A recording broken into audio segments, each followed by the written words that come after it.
caso concreto, eu acho até que pela apresentação do relator de que não houve prejuízo ao assistido, né? Porque já havia uma revisão criminal e não havia nenhuma atitude a fazer também no âmbito de execução, né?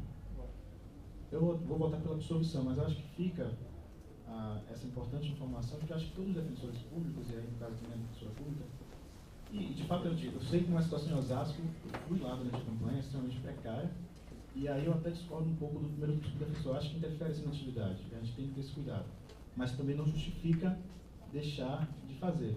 Eu acho que... Só fazer uma parte, não disse que não interfere na atividade, eu acho que não leva o defensor público a atuar de qualquer forma, de qualquer jeito. Claro, é isso. Conheço também a sala da sala criminal de Osasco, eu tive a oportunidade de fazer um plantão lá e realmente é muito ruim. O que eu quis dizer é que uma coisa, outra coisa, outra coisa. Só terminar. Eu acho que eu vou só para... Essa só fala o seguinte, só outro ponto que você falou. Com relação a pessoa ter que esclarecer, apresentar todos os dispositivos da revisão criminal. Em caso eu acho que ser cauteloso, ser adequado, não consta pra gente aqui nenhuma normativa. Mas eu acho que você tem que fazer, Luiz, porque a princípio você tem que fazer. Não, mas veja só, a princípio você tem que fazer a revisão criminal. A princípio você tem que fazer a revisão criminal. Ao receber o pedido do interessado, sua obrigação é fazer. Para não fazer, você tem que justificar. E para justificar, você tem que ir em cada motivo. E falar, não vou entrar com ação na revisão criminal, porque isso. Não, eu sei até porque uma vez eu peguei uma revisão criminal sua, só que uma parte que você tinha denegado, de fato era para ser denegado. Mas eu acho que você tem que enfrentar, a obrigação do defensor público é enfrentar. Mas como no caso concreto não houve prejuízo, porque já havia uma outra revisão criminal, eu vou votar pela absolvição, mas fica esse recado. Presidente, tem uma questão preliminar sobre a questão da delação. Eu acho que é importante que o Conselho analise essa questão previamente acerca da nulidade ou não da delação, uma vez que... Eu acho que nem chegou a colher, né? Ele falou da fundamentação, né? Porque realmente o ato exige a fundamentação e esses autos são recebidos pela primeira súplica, então é natural que ela faça essa análise, né? Então, enfim, a questão está superada. Eu só peço a atenção de todos, né, no sentido de que a gente já tem um sistema penal seletivo que vitimiza o pobre, o negro. Só um segundo, Luiz. Senhores, temos a sindicada, o corregedor está com a palavra. Continuando, a gente tem um sistema penal já seletivo que vitimiza o pobre, o negro, né, então não dá para a defensoria admitir uma atuação como essa. Acho que a gente tem uma responsabilidade, especialmente no sistema penal, né, que já é seletivo, discriminatório, né? Então, se esse conselho ratificar uma atuação como essa, a gente acaba incapaz, né, de inverter essa lógica. O sistema penal é uma lógica tão contestada no nosso dia a dia, no dia a dia do defensor que atua nessa área. Então é uma responsabilidade, né? Acho que eu quero chamar aqui os conselheiros, né, dessa responsabilidade, especialmente nessa área, né, do direito penal. Conselheiro Luiz Gustavo. Bom, na verdade eu dei uma analisada aqui nos autos e, diferente aí do que o Pedro havia entendido, eu acho que também não deu para identificar aqui como isso chegou à primeira sub. Talvez seja porque os autos possam ter sido remetidos à assessoria criminal para processamento e a partir daí alguém tomou conhecimento do pedido, mas enfim, isso não está expresso. O que está expresso é uma manifestação falando que a fundamentação feita nos autos da revisão para negar aí o arrazoado da revisão teria sido deficiente de alguma forma. Eu olhei aqui a fundamentação feita pela doutora Marci e a princípio também entendo que pode não ter sido a melhor. Acho que efetivamente na forma houve um equívoco. A gente deveria ter, de repente, de uma forma fundamentada um pouco melhor, até na linha do que o conselheiro Augusto falou. Porém, eu entendo que também há gradações. Não estamos aqui legitimando, e aí eu me dirijo especificamente à fala do corregedor assistente, não estamos aqui legitimando uma deficiência nas nossas manifestações. Não, eu só acho que, eventualmente, há outros meios, nesse caso, para se corrigir essa falha. O Conselho pode, sim, absolvê-la, porque não houve prejuízo ao usuário e porque também, no fundo, em que pese deficiente, a manifestação existiu. E aí cabe sim uma recomendação da Corregedoria para que nas próximas revisões criminais seja exposto, porque todo ato administrativo e judicial deve caber uma fundamentação, seja exposto de uma forma melhor o porquê não cabe a revisão criminal com base no artigo 673, salvo engano, do CPP. É isso, então, no mérito, eu acabo convergindo para o que o relator diz. Só faço aqui também uma ressalva de que não podemos também aceitar aí a questão da deficiência da estruturação da sala como uma justificativa para o erro. Em verdade, isso poderia ser uma forma de minorar eventual punição, mas não excusar a pena, né? Então é isso, eu também vou concordar aí com o relator. Vamos respeitar. Esclarecido. Vamos respeitar. Não, sim, mas só uma parte. Na linha da jurisprudência do Conselho, a falta de prejuízo não impede a aplicação da pena. Não. Que isso fique bem claro. Não é esse o ponto que está sendo enfrentado. Não, mas eu quero, foi dito. Eu quero falar aqui, presidente, é que na verdade não é que a falta de prejuízo ela é um motivo pelo qual a pena não é aplicada. Mas eu acredito que nesse caso especificamente ela torna desproporcional a pena, né? Porque ela apresentou a fundamentação sucinta, deficiente, mas apresentou. Isso de forma alguma implicou num prejuízo, como a própria Corregedoria acabou noticiando, porque absolveu, ou melhor, se manifestou pela absolvição quanto ao mérito da revisão em si. Então, eu acho que nesse contexto seria desproporcional a advertência. Seria mais nesse sentido, e não de que o prejuízo concreto seria um requisito expresso para a aplicação da punibilidade. Não foi isso que eu disse. Antes de passar a palavra a Fabiana Zapata, pedir para que os conselheiros encaminhem já seu posicionamento. Nós temos aqui já um posicionamento divergente do legislador, que é a Corregedoria, né?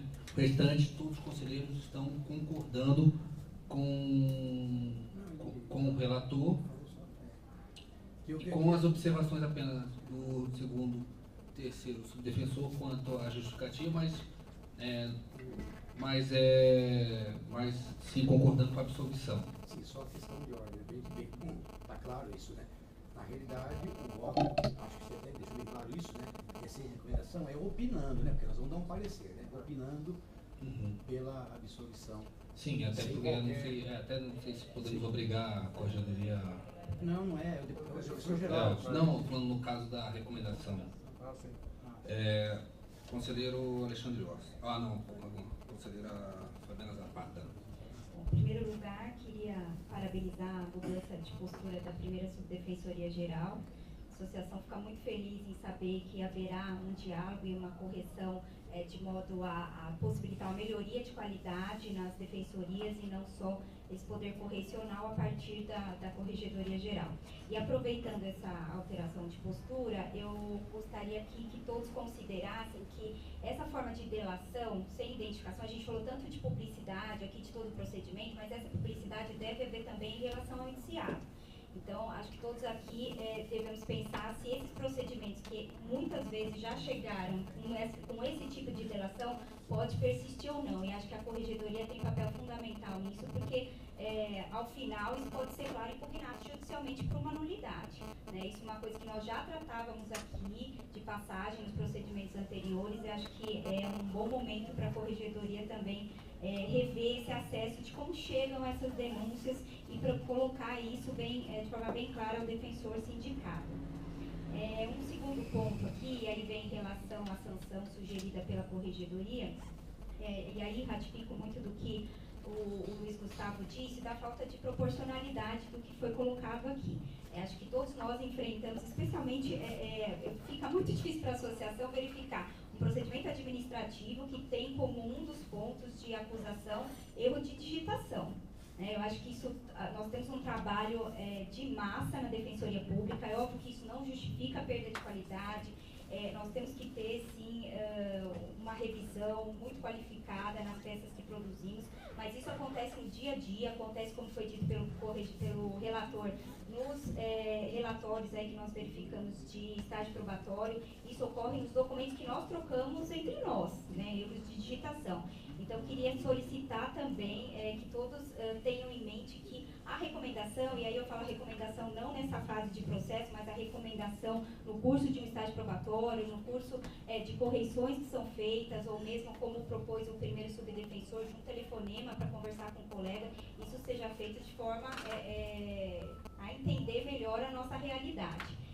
E, por fim, a questão acho que o Wagner trouxe e o Augusto também, em relação à expectativa de ter uma revisão fundamentada, arrazoada pelo defensor. É óbvio, que pela situação toda do sistema carcerário, e por muitas vezes, como é importante uma revisão ser arrazoada, a gente tem que também ter em mente como a FUNAP tem feito esses pedidos de revisão criminal.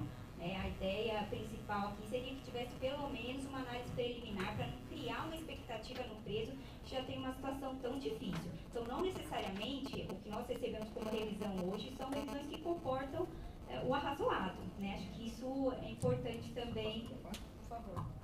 Não é que você tem que sempre arrazoar. Você pode não arrazoar, na verdade. É que quando você for negar a atuação, você justifique com base no 621 e fala, não cabe por causa disso, disso, disso e disso. Sim, é só isso, porque senão você acaba denegando a atuação da defensoria que se pressupõe que você tem que fazer. É como, por isso que eu te falei antes, é como se você chegasse na triagem e disse, eu quero atendimento.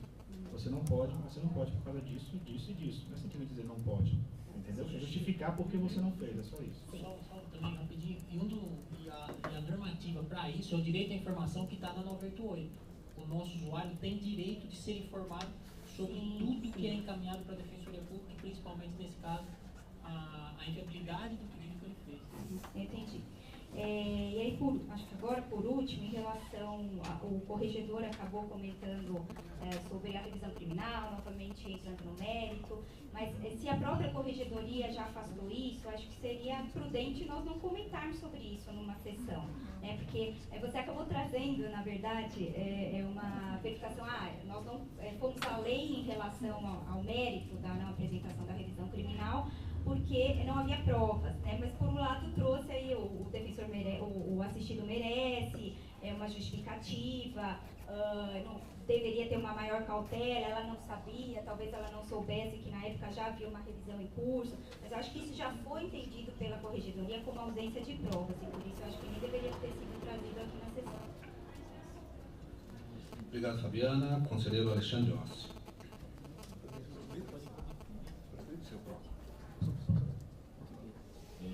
Inicialmente, na linha da nossa representante da associação, eu gostaria de dizer que a linha adotada pela atual gestão da primeira subdefensoria e da administração superior como um todo, nesse contexto, me tranquiliza, porque eu não estava no conselho, mas talvez os mais antigos conselheiros possam me esclarecer se já houve outras situações parecidas como essa, com início de verificação pela primeira subdefensoria pública anterior de atuação em revisões criminais e encaminhamento, porque causa estranheza, até porque eu imagino que não tenha sido a única justificativa eventualmente deficitária encaminhada por defensor público em relação às revisões criminais, né? Então, de qualquer forma, se eu estiver equivocado,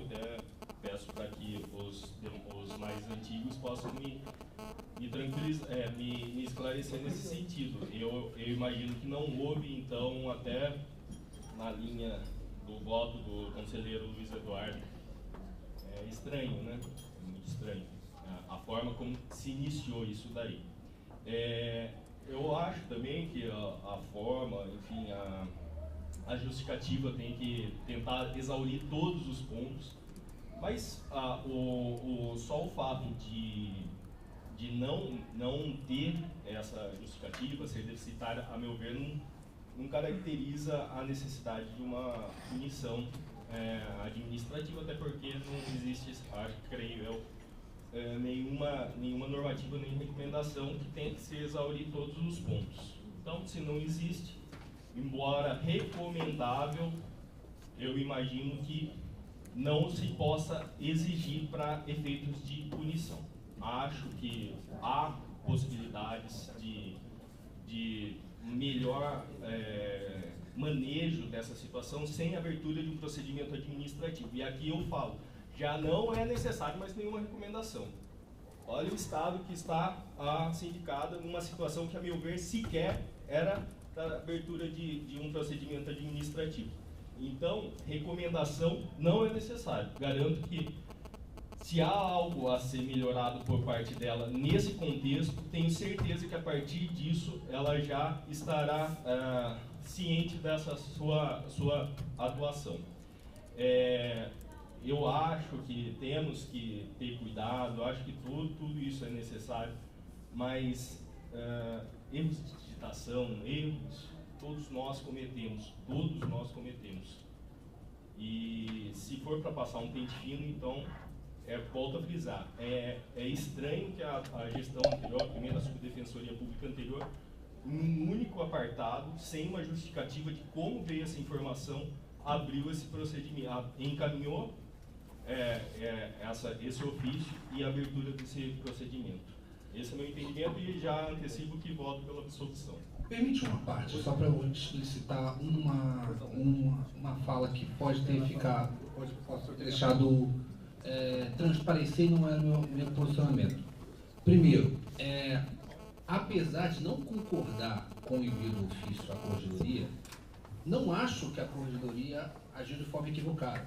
Eu acho que o erro foi da primeira subdefensoria. Eu acho que cabe à Corregedoria pegar, avaliar que houve uma atuação que não deveria ser aquela, né, utilizar o expediente necessário e dar ao Conselho Superior, devolver ao Conselho Superior a decisão sobre o caso, como também ao Defensor Público Geral, por fim. Eu acho que o erro foi no envio do ofício à primeira subdefensoria pública, o erro foi no envio do ofício da primeira sub, justamente para aquilo que ressaltou o Alexandre Orsi. E na pergunta, no questionamento que ele fez, eu levanto um tema que todos aqui sabem muito bem e que está ocorrendo o que ocorreu, principalmente no primeiro semestre. Nós temos uma grave dificuldade em relação às revisões criminais. Você tem uma forma de solucionar isso. Uma é você dialogar e ver. Nós estamos exigindo o correto, nós estamos tendo uma construção coletiva correta em relação à revisão criminal, né? Os instrumentos são corretos. Uma outra pode ser uma que, não sei se alguns já viram aqui um filme muito importante, A Glória Feita de Sangue, de Stanley Kubrick. Mas tem um filme que tem tudo a ver com o defensor público. Que, no meio de uma guerra brutal nas trincheiras da Primeira Guerra Mundial, de repente, soldados franceses recuam, né, e se acovardam. E aí o comandante fala o seguinte, vai lá e pega aleatoriamente 3 caras para condená-los. E aí o filme se trata do absurdo do julgamento de 3 pessoas para servir de exemplo para os demais. Eu acho que não pode ser isso. Porque se for isso, ainda é mais absurdo. Se a gente está julgando uma pessoa, submeter uma pessoa para que ela seja exemplo. E isso não tem nada a ver com a Corregedoria. Porque a Corregedoria julga o correto. Não acho que cabe o procedimento disciplinar, não cabe a primeira sub, utilizar o defensor público, instrumentalizar o defensor público, para dizer o seguinte: olha, revisão criminal é algo sério, e se você não agir dessa forma, olha o que aconteceu com a defensora Marici. Né? Isso beira o ridículo, para não dizer violar a dignidade da pessoa humana. Então, eu tenho essa suspeita, mas é só uma suspeita. Não quero aqui dizer que foi isso ou não foi isso. Porque se não foi isso, pode ser simplesmente só algo realmente aleatório que aconteceu. E com a defensora Marici, você realmente foi premiada para o lado negativo, né, de que você realmente, alguém pensou sua revisão criminal ou sua coisa e foi escarafunchar e disse, porque se alguém for escarafunchar todos os meus procedimentos, provavelmente vai encontrar alguma coisa que dê aso a procedimento, que provavelmente a corregedoria vai dizer assim, não, pela lei, o Rafael vai ter que submeter aqui. Então, só para deixar claro que não estou aqui questionando o procedimento ou o expediente utilizado pela corregedoria. O que eu questiono foi o expediente utilizado para atacarmos ou uma coisa que a gente percebia de deficitário na carreira, né, que assim, alguma coisa, a revisão criminal não está andando, ou realmente por simplesmente pegarmos alguma coisa que poderia ser um diálogo, assim, olha, podemos fazer de uma outra forma, percebi que essa justificativa aqui não está boa, utilizar outros instrumentos, né, para que a gente pudesse ir corrigindo. Isso faz parte também das funções intrínsecas da liderança que uma gestão deve exercer. Luiz Eduardo. Senhor presidente, serei breve, então, senão a gente vai sair daqui muito tarde, né? Primeiramente, eu gostaria de fato agradecer a palavra de Vossa Excelência, porque a instituição não vive de perseguição. E a Defensoria Pública tomou um caminho, de uma certa época, que era assim: o sujeito que, por algum motivo qualquer circunstância, a acusação que tinha para ele era, olha, eu abro as portas da corregedoria para você. Ele falou isso em nome próprio. Em nome próprio, eu falo isso. Eu falo isso em nome próprio. Eu respondi memorando da corregedoria sobre as coisas mais absurdas do mundo. Não por culpa da corregedoria. Ela não pode calar-se. Ela é provocada pelo segundo sub ou pelo primeiro sub, ela tem o dever de fazer isso. Ela não pode falar, segundo sub, vai no sabão. Mas ela tem o dever de comunicar, de, pelo menos investigar, saber o que está acontecendo, para ir atrás. Vamos dar um exemplo cabal da colega sindicada e vamos cingir somente a ele. Essa brincadeira, com certeza, lhe custou advogado, com certeza lhe custou tempo, com certeza lhe custou tranquilidade, com certeza lhe custou tesão de trabalhar. A verdade é essa. Quem luta contra todos e contra todos tem que lutar também dentro da sua carreira para se ver minimamente reconhecido seus mínimos direitos. Quando eu vi o voto, eu vi o processo, eu li várias vezes, eu estive fora das minhas funções esses dias, então eu li várias vezes o processo.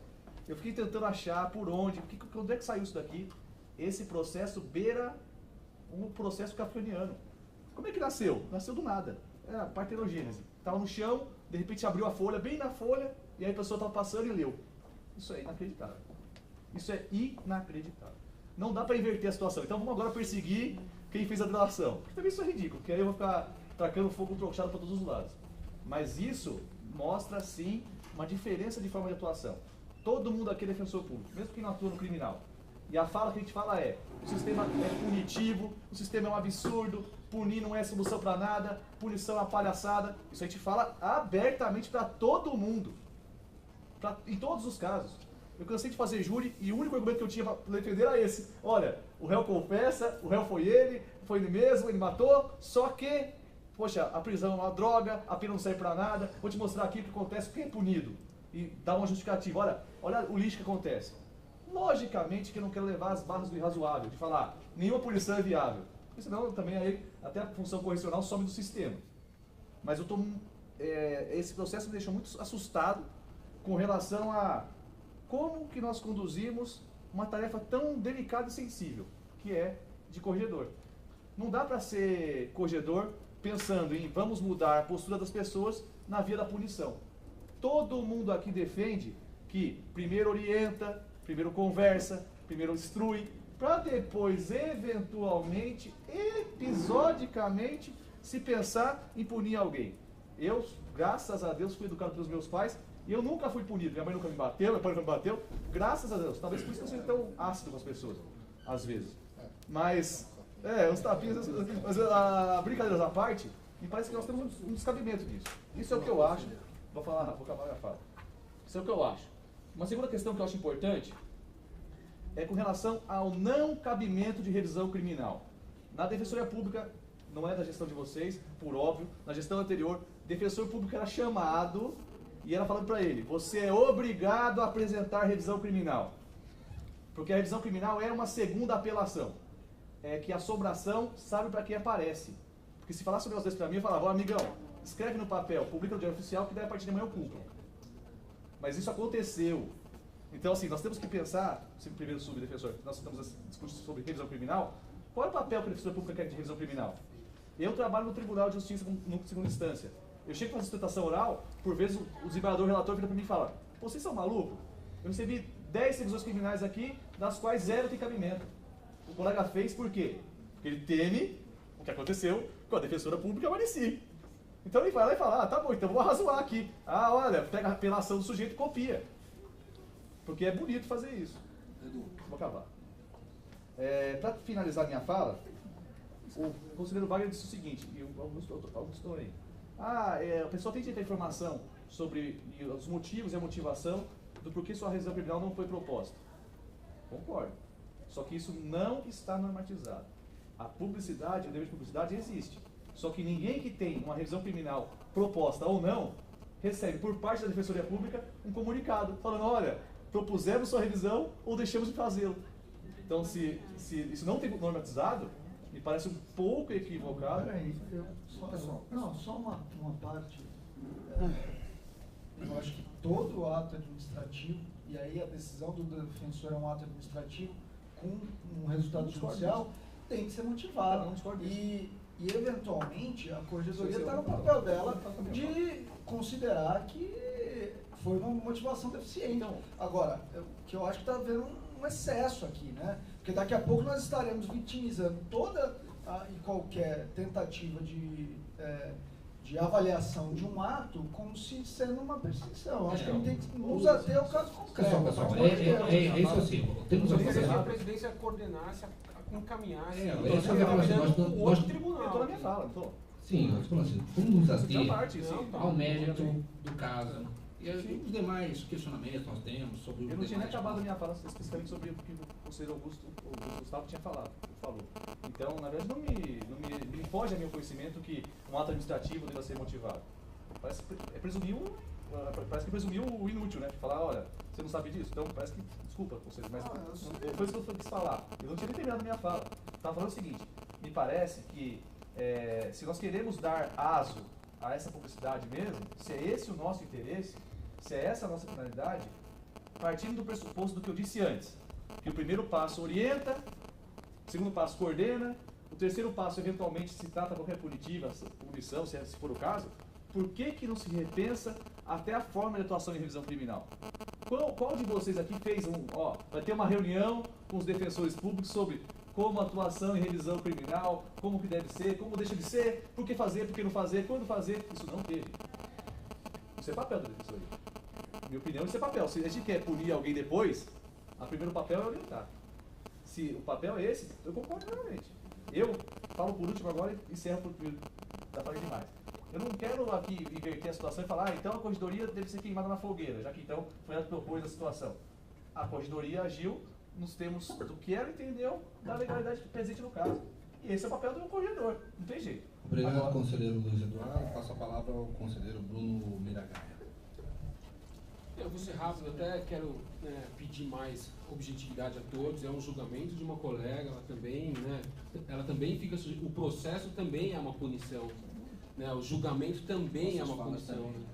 Nossas falas, tudo isso envolve a punição. E quanto mais a gente demorar, mais a gente remoer, falar, insistir na mesma coisa, é uma punição. Então não adianta ao mesmo tempo absolver e ficarmos aqui falando do trabalho, do que fez, do que não fez, para todos. Eu acho que temos que ser objetivos aqui, eu acho que todo mundo já tem a convicção. Eu só quero reforçar a ideia do conselheiro Augusto, e não em expedição de recomendação para a colega, porque eu acho que também não cabe, mas não é o primeiro caso que isso chega ao conselho exatamente extrarração de revisão criminal, embora no outro caso o colega ele não apresentou fundamento nenhum, né, ele só deixou de arrazoar. Nesse caso, deixou-se de arrazoar de uma forma fundamentada, em que a corregedoria, e eu também concordo que faltou, né, maior elucidação por causa dos motivos. Eu acho que a corregedoria, sim, poderia fazer uma recomendação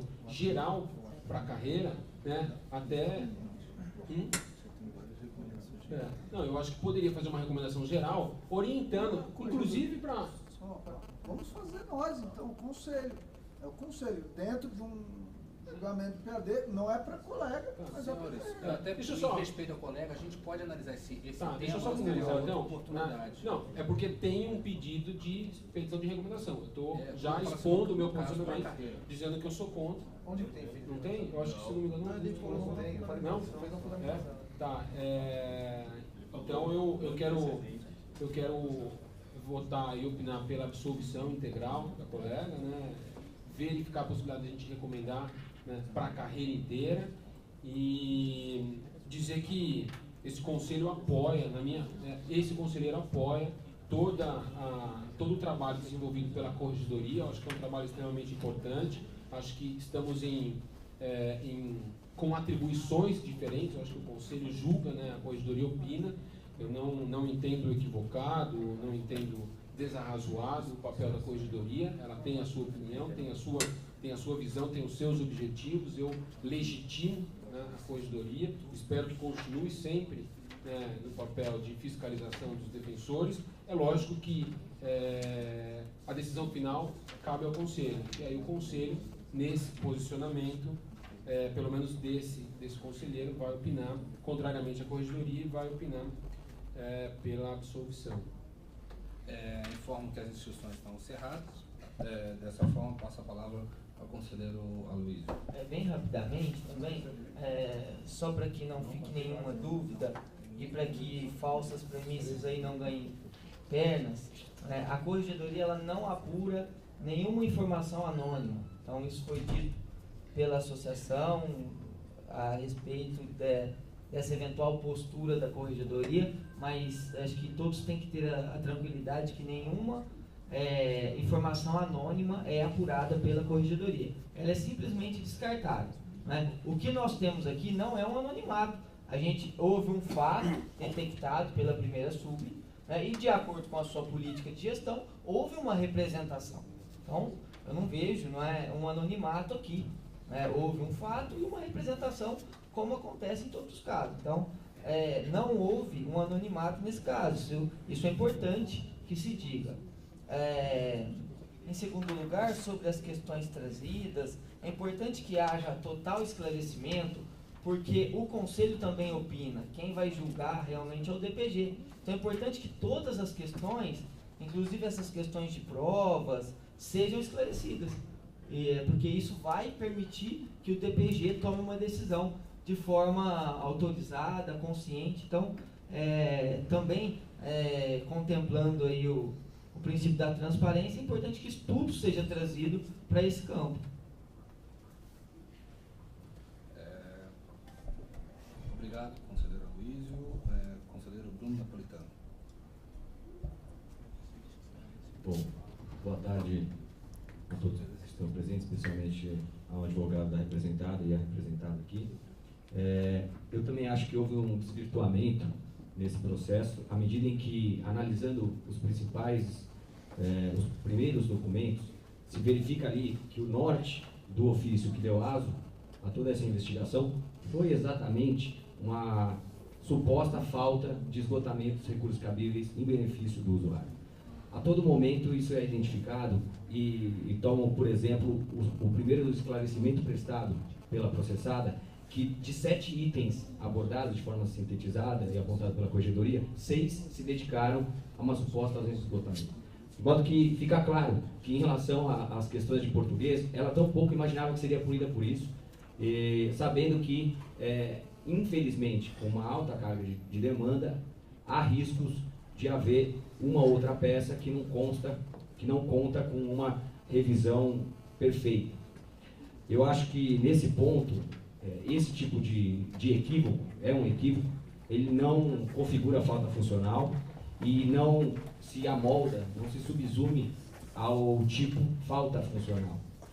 Por outro lado, acho que esse tipo de equívoco, de desvio de atenção, independentemente das circunstâncias de trabalho, independentemente se há uma carga elevada, independentemente se há uma infraestrutura deficiente, momentânea ali, é algo que deve ser passível de avaliação e de monitoramento desse Conselho Superior, o que já é feito em estágio probatório, razão pela qual eu não vejo como deixar de expedir uma recomendação, nesse caso concreto, como um aspecto natural que se faz durante o estágio probatório. Não faz sentido expedirmos durante o estágio probatório e não expedir para alguém que já está na carreira há algum tempo, sob pena de dizermos que quem passa do estágio probatório adentra um campo diferente de avaliação.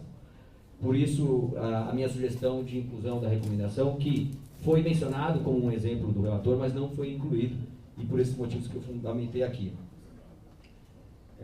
São esses os esclarecimentos, e me sinto contemplado pela fala do terceiro sub, que acho que infraestrutura não é fundamento para a prática de falta funcional, mas acho que o relator deixou claro aqui que, na verdade, não foi essa a ideia. A ideia foi que isso poderia servir para uma dosimetria de um suposto equívoco dela, mas nem se adentrou a isso porque ele colocou pela absolução. Obrigado, conselheiro Bruno. Conselheiro Horácio. Primeiramente, eu queria aqui, até de certa forma, parabenizar a fala do primeiro subdefensor-geral. Respeito muito o que o Aloysio colocou, mas, às vezes, quando a gente coloca uma questão de denúncia anônima, na verdade, é porque a informação que foi trazida nesse processo, a gente não sabe como que ela se deu. Né? De que forma que o primeiro sub, com atribuições tão incontáveis, conseguiria se apegar a um caso específico de uma defensora, numa revisão criminal, que naquela peça teve um determinado problema. Falo isso porque fui coordenador de núcleo por 4 anos e tinha contato quase diário com a primeira subdefensoria. E no finalzinho, um pouco com o Rafael. É difícil, é pesado compor a administração.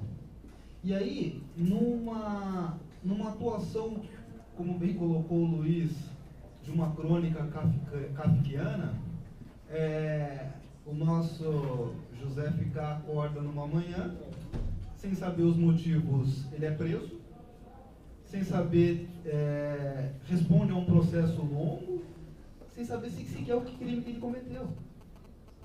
Então, essa dificuldade faz a gente relembrar aquilo que Foucault trazia quando ele falava do sistema penal acusatório do século XII, que admitia que o juiz recebesse as informações, que o juiz processasse e ouvisse o interrogado para decidir de que forma que ele ia atuar. Não é isso que eu estou dizendo que acontece hoje, mas quando a gente não tem essa orientação do que acontece na origem, a gente acaba, como disse, acho que certa vez o ministro Marco Aurélio, num julgamento, quando ele fala sobre o princípio da publicidade, ele fala que quando ele fala de denúncia anônima, ele fala assim que ao agasalhar a óptica da denúncia anônima, mediante uma carta apócrifa, ter-se-ia aberta a porta aberta à bendita, atuação voltada tão somente a prejudicar desafetos, alguém que tenha contrariado interesses. Então, é dessa segurança de entender de que forma que isso se procedeu.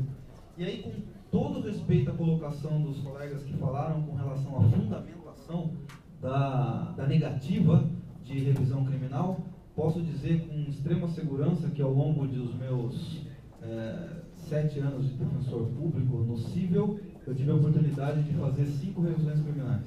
Naquela época que a gente começou e o cível fez, né? Nas 5 revisões criminais eu fiz uma. As 4 eu me manifestei pelo não cabimento e me manifestei em quase 10 laudos, dizendo que não cabia.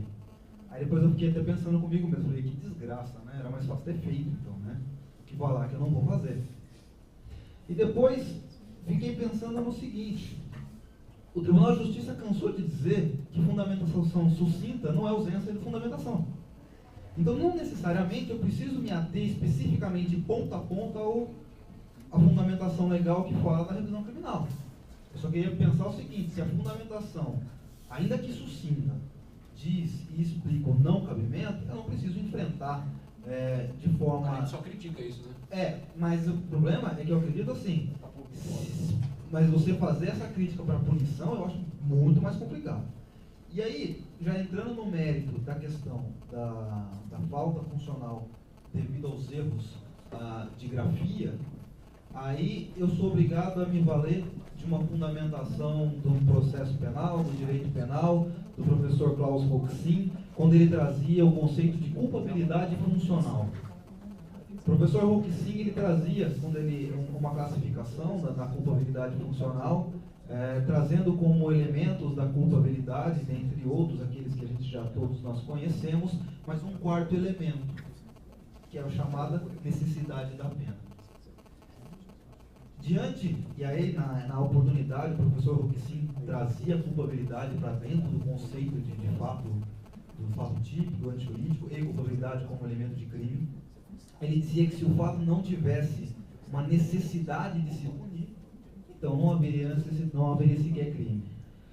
Aqui eu ouso fazer uma extensão para o direito administrativo, para o processo sancionatório, dizer, concordando com o que o Alexandre Orsi disse, todas as intercorrências pela qual passou a processada agora, administrativamente, a Manici, mas todas essas consequências geraram a ela gravidades e transtornos tão grandes que a imposição da pena se mostra altamente desnecessária.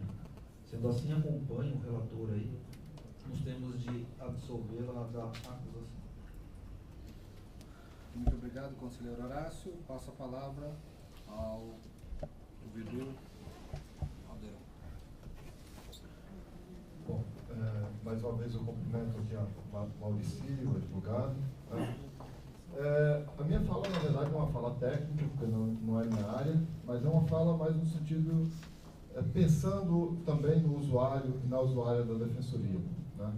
E aí eu pergunto até ao nobre relator, se na análise que ele fez, ele tratou um pouquinho do monitoramento, se a defensoria faz o monitoramento dessa revisão, se há uma formação para essa revisão, preparando o defensor para isso, e se há um cuidado, né, nesses procedimentos. É uma questão que eu deixo, que não precisa nem me responder agora, mas se quiser colocar nos autos aí. Só eu vou fazer tudo, aí depois permite, porque senão eu perco aqui o raciocínio. Eu acho que essa insegurança que o usuário tem, né, ela é muito latente no dia a dia. Né?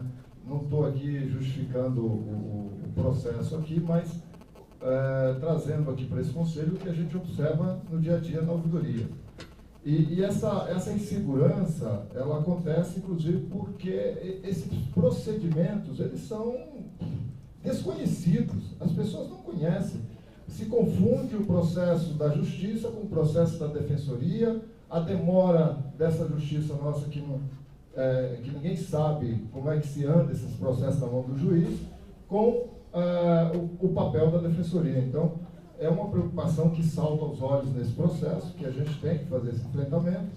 A outra questão que me traz aqui é a discussão inicial que a gente começou da questão da transparência. Né?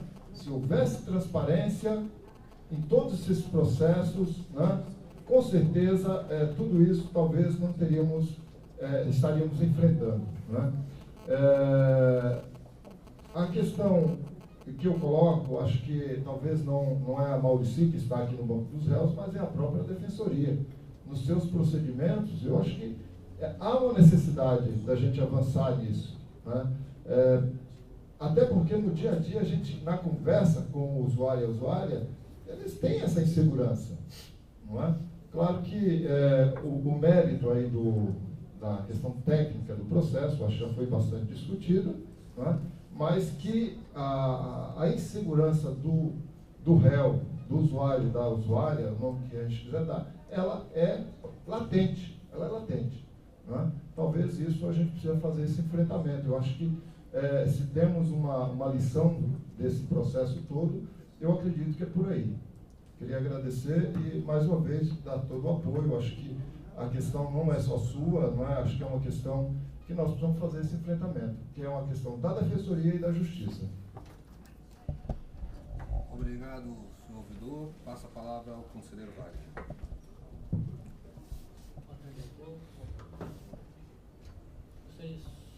Você tem objetivo com relação a uma colocação que o relator fez, que ele tem dúvidas sobre a normatização, se é necessário ou não a fundamentação. Eu acho que só isso já é suficiente para que haja uma recomendação não para a representada, mas sim para a carreira sobre o dever de fundamentação, porque o ato 1 que foi revogado posteriormente dizia de forma bem breve que o ato tem que ser motivado. Do meu ponto de vista, isso aí seria desnecessário, porque a própria lei 98 impõe a nós o dever de informar ao assistido sobre qualquer pedido. Então, assim, a motivação de não arrazoar uma revisão tem que ser motivada para quê? Para que o próprio assistido, o próprio usuário, saiba por qual motivo aquele pedido dele, que é legítimo, não foi arrazoado. Só com relação também com uma colocação bem rápida que a associação fez, que às vezes precisa verificar os pedidos da FUNAP. Na verdade, a FUNAP, pelo meu entender, ela simplesmente formaliza um pedido do preso ali no atendimento. E ela não tem condições de analisar se aquele pedido, se ele é razoável ou não, se ele tem viabilidade ou não. Por quê? Porque para isso é preciso juntar o processo de conhecimento onde houve a condenação. Então, qualquer pedido do preso, de qualquer meio que vier, eu acho que nós temos a obrigação de pedir para vir o processo para a gente analisar e verificar se é caso ou não. Certo? Inclusive, assim, só experiência própria, quando vem carta de preso que eu trato na VEC falando que quer revisão criminal, eu me sinto na obrigação e eu procuro fazer isso, é fazer uma petição, juntar aquela carta por petição para o tribunal para juntar no processo de conhecimento e levar para análise, para dar viabilidade ou não. Então, assim, a princípio eu acho que teria que haver desse fato aí, na verdade, concordo plenamente com a primeira sub, que na verdade primeiro a gente tem que orientar. Então, o que a gente teria que fazer para que esse fato, que eu num primeiro momento até acredito que não foi totalmente correto, assim, essa falta de razões aqui dessa manifestação, orientar toda a carreira, que isso não pode se repetir. Mas isso, de forma alguma, neste momento, deve ensejar uma punição para Marici. Muito obrigado, conselheiro Wagner. Encerrados os debates. Antes de passarmos a colher a decisão do plenário, até suprindo, no meu ponto de vista, uma deficiência no nosso regimento, consulto ao seu defensor, à sua defensora pública, se tem alguma palavra final, alguma manifestação. Até uma questão, fica uma sugestão minha de alterarmos o nosso regimento, porque após um debate onde a corregedoria, onde o relator pode se manifestar livremente, acho que o mínimo que nós podemos garantir é 5 minutos finais àquele que está submetido ao procedimento para poder, por fim, se contrapor a eventual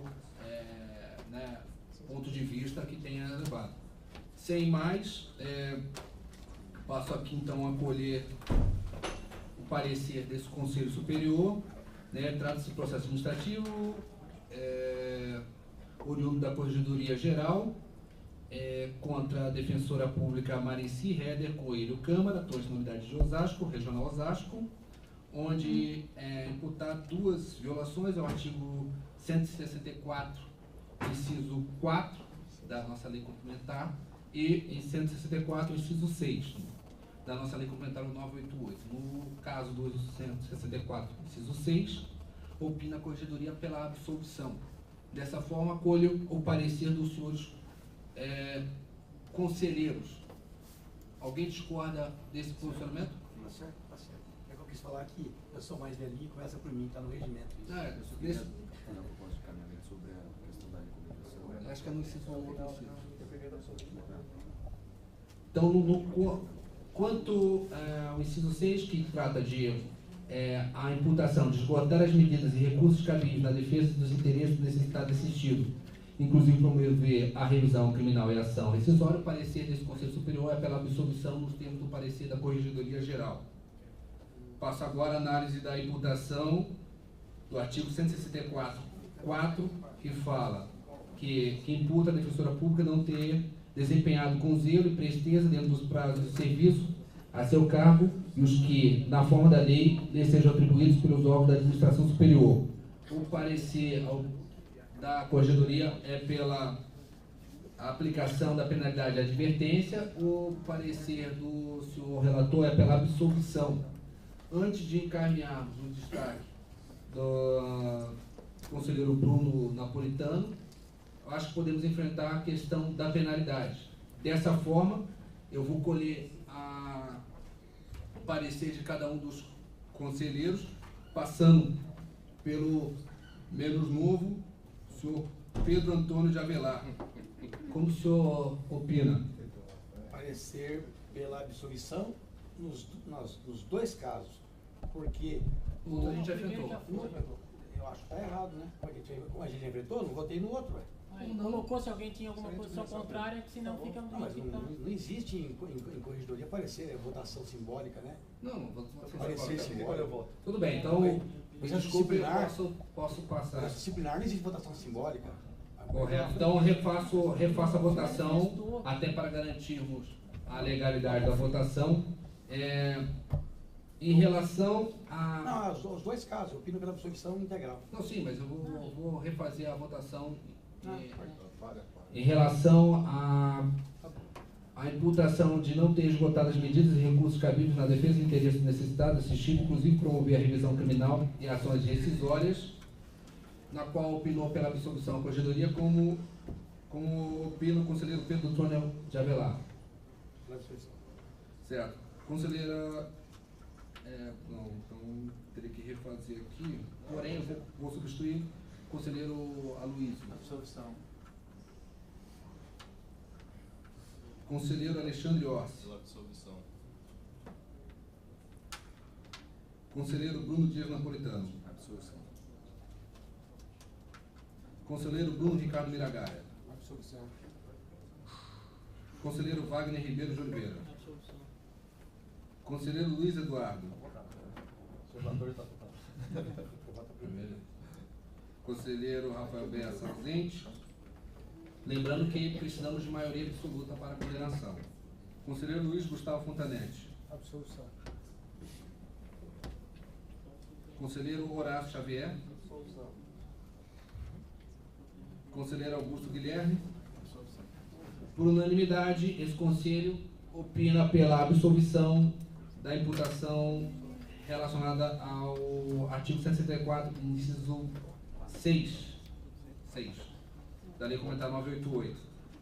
Dessa forma, passo a análise da imputação do artigo 164, inciso 4 da nossa Lei Complementar 988, que diz